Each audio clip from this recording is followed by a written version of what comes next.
There we go. Looks like we are gathering for coffee with Casper. Good morning, good morning. Here comes the Casper. Yeah, he was waiting. He was on cue, standing by. Let's not spill the coffee. Wait a minute, Casper. Oh, there the boy.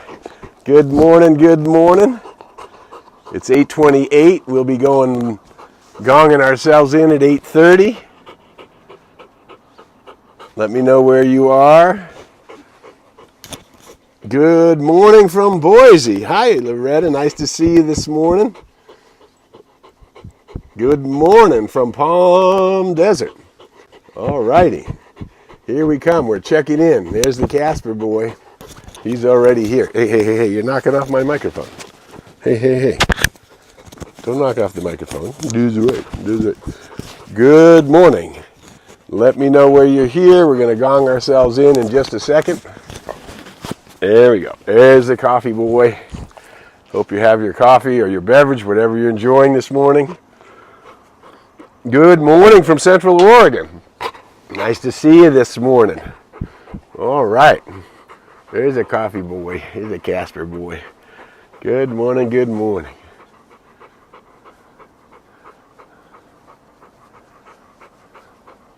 So I see we're up on Facebook. I trust that we are up on YouTube as well. Whatever your modality is, we are glad you are here.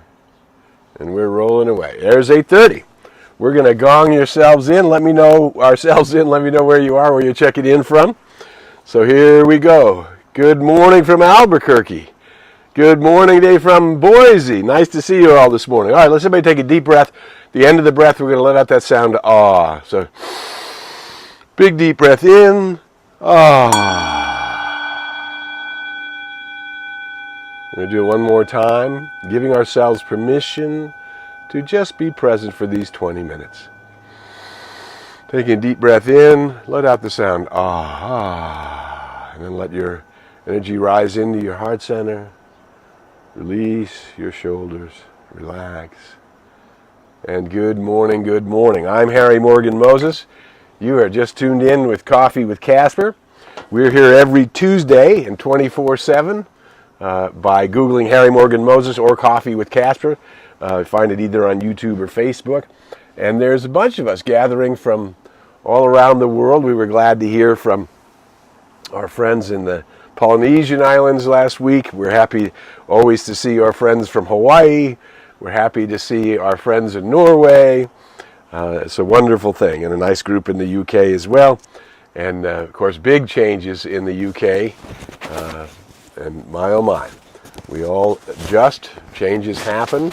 The only consistent. Good morning from Mesa, Colorado.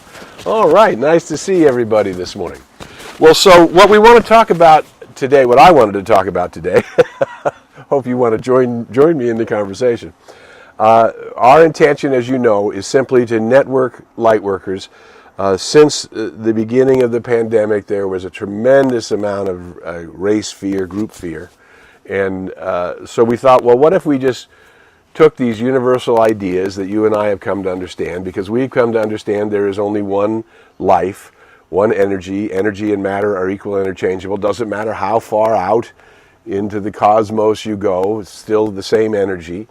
Energy takes form through its contemplating of itself. What has happened in the evolution of the human condition is we have taken form, and we have taken in the form of what is called, in many different traditions, the high self. The high self, the Atman, the Buddha, the Christ consciousness. We have taken in the gift of the universe from itself to itself. And if you saw the poster that we circulated yesterday, all we said is uplift. And so the intention of our work here today is to do just that. It is to uplift and to remind us that we are part and parcel of that which is the uplifter. We are one with that one. Energy and I are one. I am that I am. And when we begin to rise up into that universal state, we are individualized, but the perceptions that we have of ourselves is a minimal perception. That's called our ego perception, when in fact we are a slice of the infinite universe itself. And as the ancient Hindu said thousands and thousands of years ago, the self shall reveal the self to the self by the self through the self. And I am that self. So I wanted to take a look at what we talk about as the upward forward spiral of evolution and remind us, each one of us, that we have the capacity to ride that upward forward spiral. We are not creating it, we discover it. And then in the discovering of it, we surrender that which is our small self, that ego self, that small identity to ourselves, to this much larger idea of my being at one with the one, and to see how that one reveals itself to itself through your very I am presence. That which is within me is guiding, guarding, protecting, directing, and leading me into the paths of perfect right action. So I wanted to talk a little bit about sacred geometry. Sacred geometry just means those shapes and forms that the cosmos, intelligence itself, uses over and over and over and over again.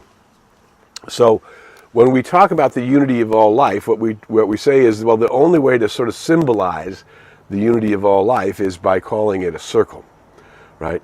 And what we say is, well, it's a circle. It's a circle without a circumference. It has no beginning and no end. It is one thing, but it has no beginning and no end. And so you see that circle expresses itself through form in what we call infinity, yes? That some of you might recognize that that's a Mobius strip as well. There's no inside, no outside. You can, no matter what, it's continuous. It keeps going. So we have the universe in potential at one side and the universe in form in the other. So this universal reality, which is a oneness, expresses itself through the infiniteness of its potential and its potential in expression, right? Potential, expression, right? And that's how it goes. Now now isn't that interesting? It's a very simple geometrical thing. The circle becomes the infinity symbol.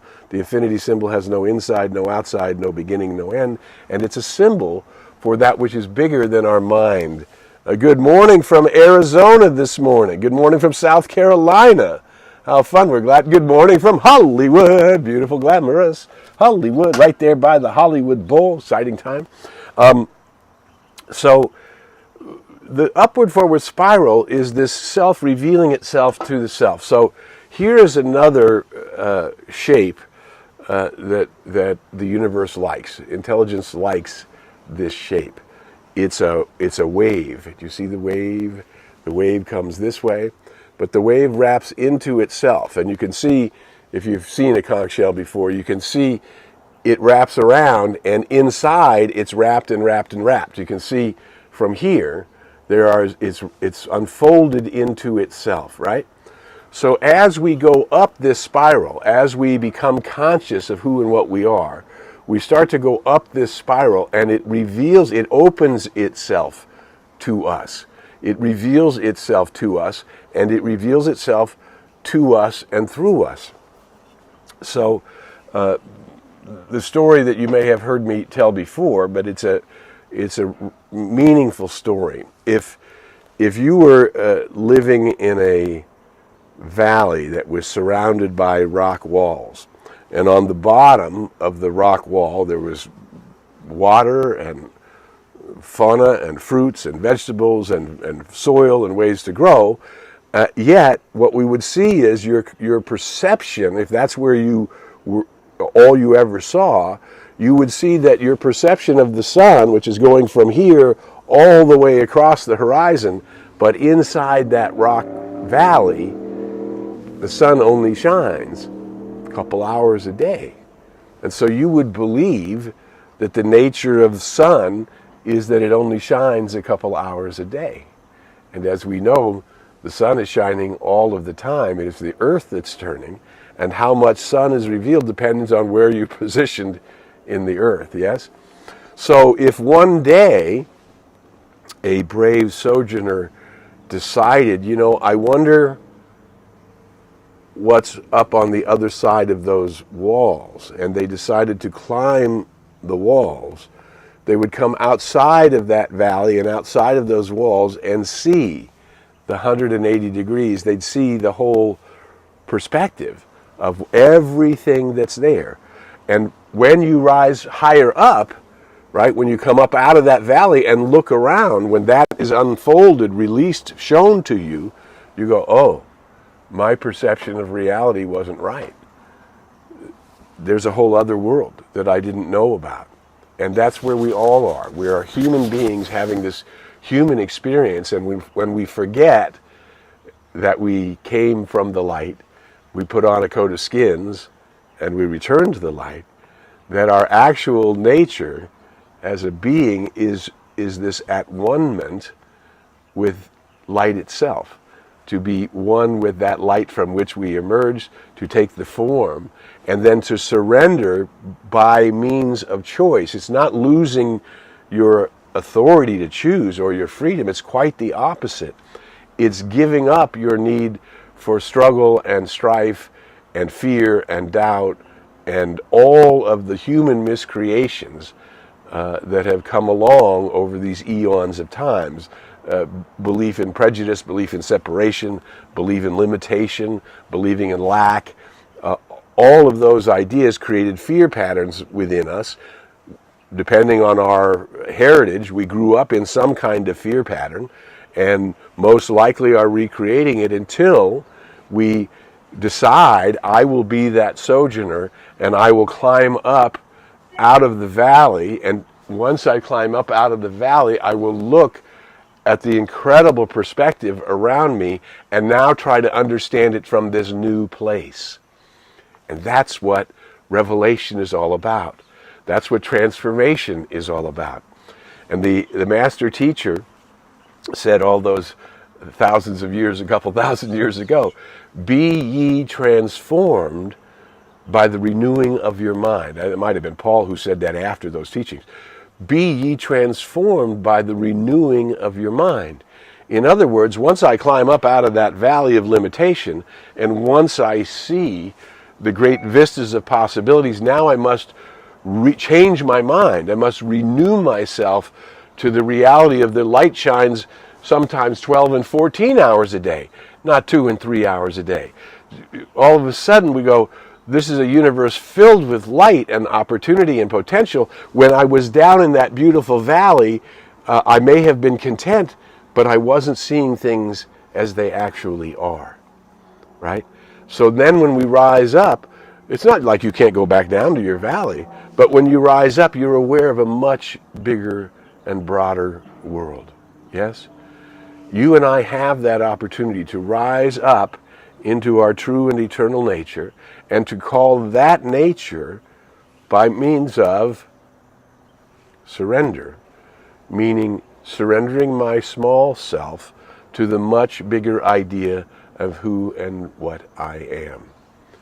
I would be lifted up if I were to surrender my small nature, simply give it over and say, I like this higher vista, I like this range of possibilities from outside of the valley of my limited perceptions. And I want to move up and understand and understand and understand. And as I ride that spiral up, the vistas get wider. And the wider the vistas, the more potential, the more opportunity that infinite potential has to move through me, through my unique choices. Good morning from Texas. Nice to see you this morning.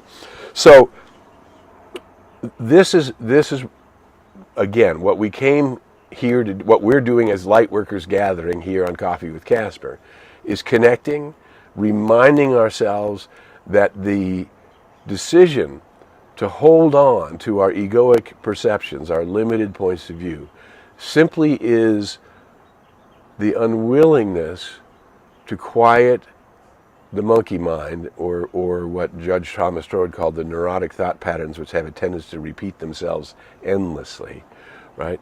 We surrender that small self, and the answer, people say, well, how do I surrender that small self? The answer is through prayer and meditation. That's how you surrender your small self. Through noticing the breath, through noticing in every breath, there's a magnificence happening simply because you took the breath.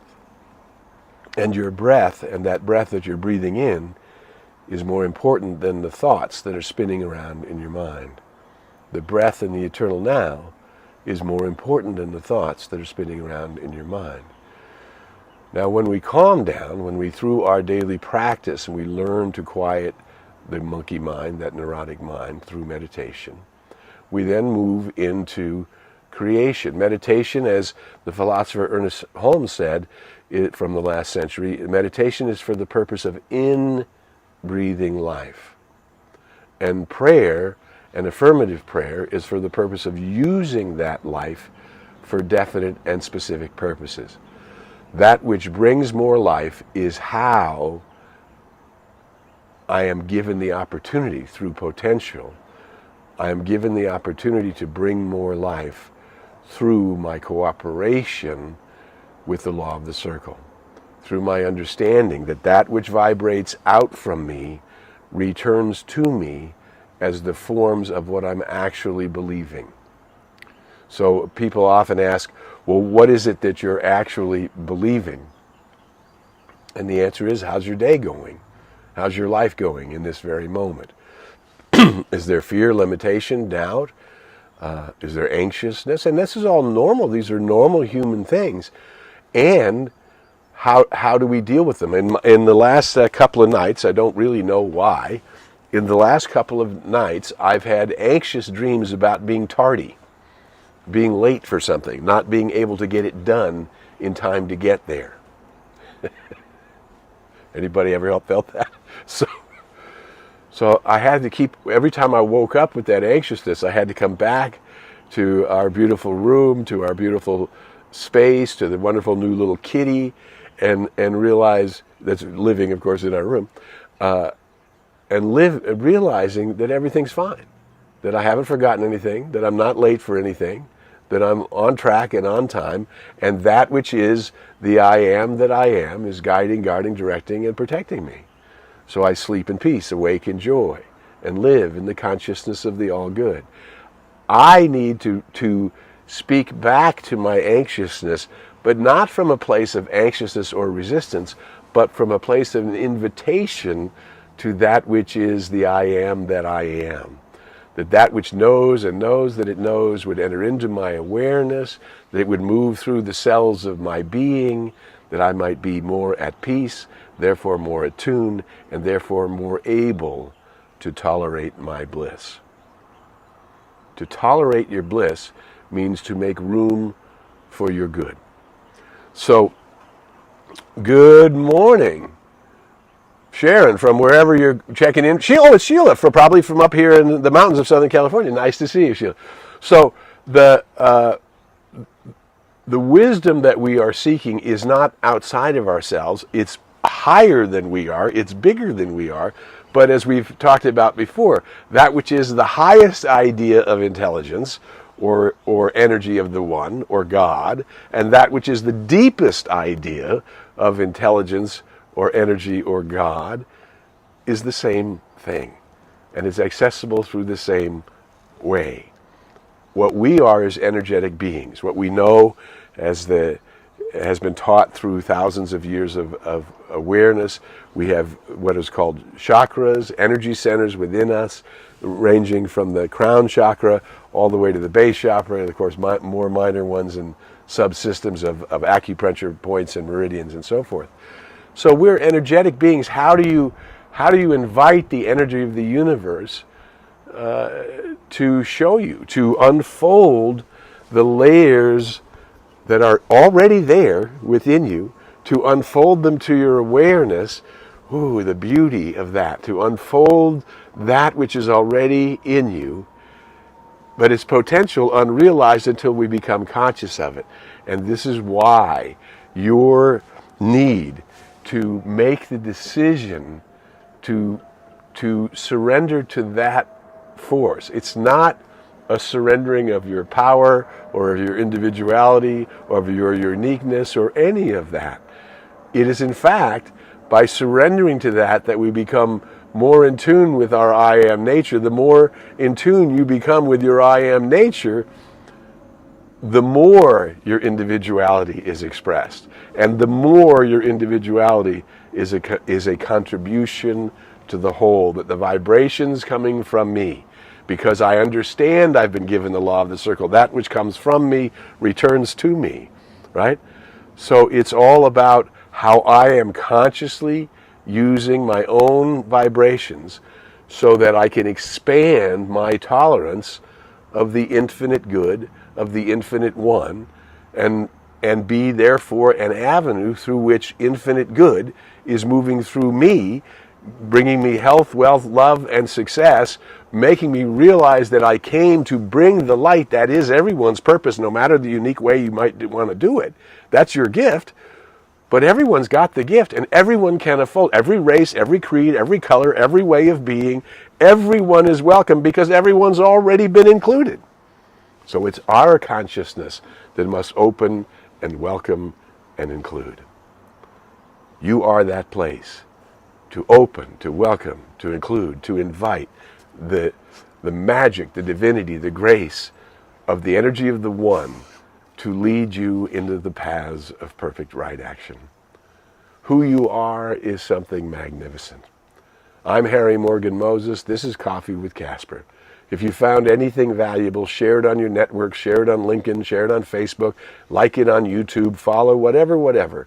Let's invite more lightworkers to weekly just remind themselves for 20 minutes to touch the infinite law of the infinite good, to touch the infinite love of the infinite one that is already yours, and reveal it in the world. Until we meet again, I invite you to go in the light, as the light, and with the light. May the long-time sun shine upon you, all love surround you, and the pure light within you guide you on your way. Did you see that Casper knows that? He knows that. As soon as we say it, he comes up. We'll look forward to seeing you next week on Coffee with Casper. Bye for now.